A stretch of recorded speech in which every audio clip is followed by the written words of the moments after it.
Hi friends, இன்றைக்கி வந்து serial வந்து என்ன நடந்திருக்கு அப்படின்னு பார்த்தீங்கன்னா, பாண்டியனுக்கு வந்து எல்லா விஷயம் வந்து தெரிஞ்சிருச்சு. எப்படின்னு பார்த்தீங்கன்னா, அங்கே ரெகுலர் கஸ்டமராக வர வக்கீல் தான் வந்து அவங்களோட டைவர்ஸ்க்கு வந்து அப்ளை பண்ணியிருக்காங்க போல். அப்ளை பண்ணுறதுக்கு வந்து வந்திருக்காங்க அப்படின்ற மாதிரி வந்து பாண்டியன்கிட்ட வந்து நம்ம வக்கீல் வந்து சொல்லிட்டாங்க. சொன்னதுக்கப்புறம் பார்த்தீங்கன்னா, பாண்டியனுக்கு வந்து நம்ம வந்து டென்ஷன் ஆயிடுச்சு. எதனால் வந்து இவங்க இப்படிலாம் பண்ணியிருக்காங்க அப்படின்னு சொல்லிட்டு வந்து வீட்டில் வந்து வேகமாக வந்து பார்த்தீங்கன்னா, நம்ம சோழன் சட்டையை பிடிச்சி கேட்குறாங்க. எதுக்குடா டைவர்ஸ் அப்ளை பண்ண வச்ச அப்படின்ற வந்து கேட்குறாங்க.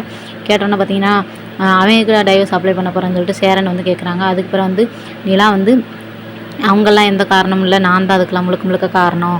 ஸோ நான் தான் அப்ளை பண்ணேன் டைவர்ஸ்க்கு அப்படின்ற மாதிரி வந்து சொல்கிறாங்க. சொன்னதுக்கப்புறம் பார்த்தீங்கன்னா, எல்லாருக்கும் வந்து ஒரே ஷாக்கிங்காக இருக்குது. எதுக்காக வந்து அப்ளை பண்ணீங்க, எங்கள் வீட்டில் இருக்கவங்களுக்கு பிடிக்கலையா வைக்கலையா அப்படின்னு வந்து பல்லாம் வந்து அவங்கள பார்த்து கேட்குறாங்க. கேட்டோன்னே பார்த்தீங்கன்னா, பாண்டியை வந்து நம்ம சோழன் சட்டையை பிடிச்சி கேட்குறாங்க.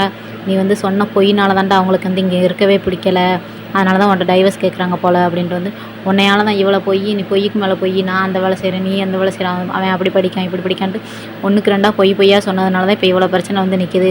அப்போ நீ கஷ்டப்பட்டு கல்யாணம் முடிச்சது எல்லாமே இப்படி டைவர்ஸ் பண்ணுறதுக்காக தான் கல்யாணம் முடிச்சியா, நீ பொய் சொன்னதுனால இப்போ எவ்வளோ பிரச்சனை வந்து நிற்கிது பார்த்தியா அப்படின்ற மாதிரி வந்து கேட்பாங்க. ஸோ அதோட வந்து சீரியல் வந்து முடிச்சிட்டாங்க. So okay, bye bye, tata. இந்த வீடியோ பிடிச்சிருந்துச்சுன்னா மறக்காமல் என்னோட சேனலை வந்து சப்ஸ்கிரைப் பண்ணி வச்சுக்கோங்க.